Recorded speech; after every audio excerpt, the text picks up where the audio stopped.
En voyant la courbe de cette fonction, j'ai une question pour vous. Comment l'optimiser efficacement? C'est-à-dire, comment trouver le plus rapidement possible un maximum global de cette fonction? Dans cette vidéo, nous allons voir comment les algorithmes de Bandy permettent de proposer une réponse à notre question dans le cas particulier où cette fonction est inconnue. Imaginez que vous soyez en face d'une rivière et que vous cherchiez l'endroit le plus profond entre les deux rives. Le problème, c'est que cette rivière est très profonde et que pour en évaluer la profondeur, vous devez envoyer une sonde qui coûte très cher jusqu'au fond de la rivière. Vous avez déjà acheté 100 sondes et vous devez les utiliser le mieux possible. Autrement dit, vous pouvez obtenir la profondeur de la rivière à 100 endroits différents. Mais alors, comment choisir ces 100 endroits le plus efficacement possible? Une première méthode consisterait à répartir équitablement toutes nos sondes. Voici un exemple de ce que l'on pourrait obtenir avec en haut la profondeur obtenue pour chacune de nos sondes. Notre objectif est donc de maximiser cette fonction. C'est plutôt encourageant, mais vous vous dites que vous avez un peu gaspillé vos sondes. Par exemple, vous vous dites que vous auriez bien aimé ne pas lancer la sonde ici pour obtenir un résultat un peu plus précis à cet endroit-là. Vous réfléchissez donc à une autre méthode. Vous commencez par envoyer la moitié de vos sondes comme précédemment pour obtenir une idée de la profondeur à chaque endroit. Ensuite, vous sélectionnez l'endroit le plus prometteur pour lancer vos 50 sondes restantes et obtenir un résultat plus précis. Le résultat est un peu mieux, mais vous êtes pris d'un doute. Et si vous étiez passé à côté d'un endroit encore plus profond, parce que vous n'avez pas assez exploré cette autre zone prometteuse par exemple? Vous vous creusez encore un peu la tête et revenez avec une nouvelle stratégie. Vous séparez votre rive en deux intervalles et effectuez un échantillon en lançant une sonde dans chacun de ces intervalles. Vous comparez les résultats et réeffectuez l'opération dans l'intervalle qui aura obtenu le meilleur score. Ainsi, à chaque étape, vous allez creuser de plus en plus là où vous aurez obtenu le meilleur score. Le problème, c'est que vous pouvez facilement tomber dans un maximum local, comme ici. C'est-à-dire trouver un trou qui est très profond, mais qui n'est pas pour autant le trou le plus profond de la rivière. Récapitulons. Avec la première méthode, on explorait le plus possible la profondeur de notre rivière.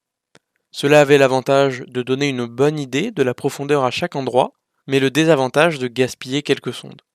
Avec la troisième méthode, on ne fait qu'exploiter les données.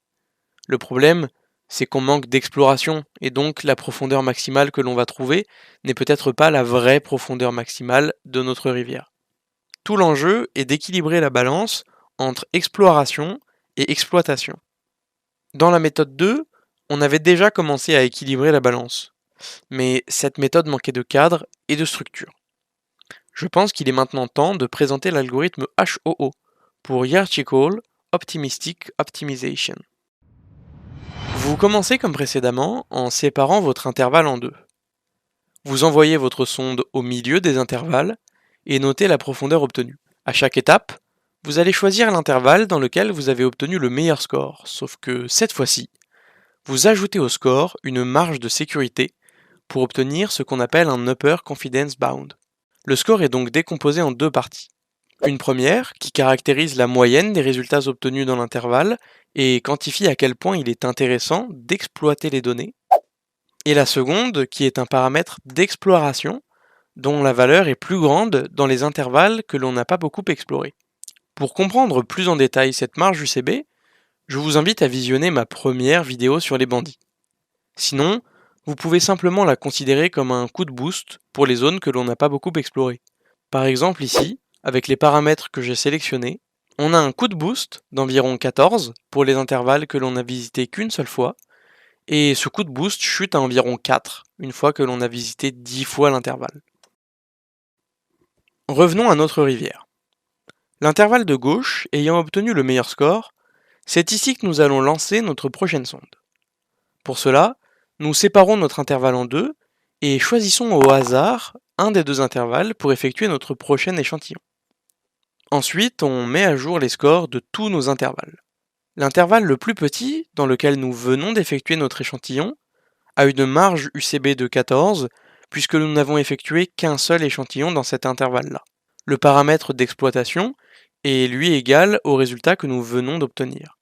Ensuite, on va mettre à jour les scores de tous ces intervalles par an, c'est-à-dire tous les intervalles dans lesquels cette sonde est comprise. Ici, cela ne concerne que le grand intervalle de gauche. Le paramètre d'exploration est mis à jour en prenant la moyenne des profondeurs obtenues dans l'intervalle, c'est-à-dire le premier résultat plus le second divisé par 2. Concernant le score UCB, puisque nous avons maintenant effectué 2 échantillons dans cet intervalle, il chute à 10. Maintenant, réeffectuons l'opération pour envoyer notre prochaine sonde. Grâce à la marge UCB, on va préférer explorer l'intervalle de droite plutôt que de continuer à exploiter les résultats de l'intervalle de gauche. De même que précédemment, on sépare notre intervalle en 2 petits intervalles et on en choisit un au hasard. On effectue notre échantillon et, miracle, on tombe sur un lieu très profond.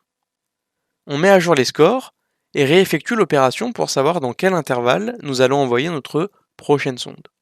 C'est de nouveau vers l'intervalle de droite que nous nous dirigeons.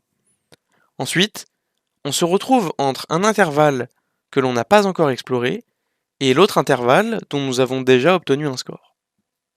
Dans cette situation, nous choisissons toujours l'intervalle dans lequel nous n'avons pas encore effectué d'échantillon. On met de nouveau à jour nos données et ça y est, on peut faire tourner notre algorithme pour nos 100 sondes.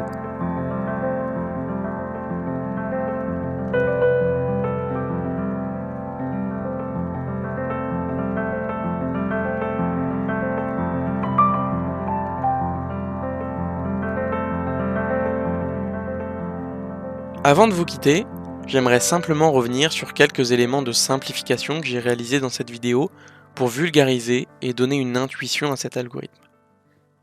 Tout d'abord, s'il nous arrive par moment de sélectionner au hasard nos intervalles, c'est parce que l'on ne veut effectuer qu'un seul échantillon avant de mettre à jour nos scores. Ainsi, la manière la moins discriminante de sélectionner un intervalle où l'on n'a a priori pas d'informations sur la qualité des résultats est de le faire au hasard. Les 2 points suivants sont un petit peu plus techniques. Tout d'abord, on va également ajouter un autre paramètre qui caractérise à quel point notre fonction est lisse. Plus l'intervalle dans lequel nous effectuons notre échantillon est à une profondeur élevée, et plus ce paramètre sera petit.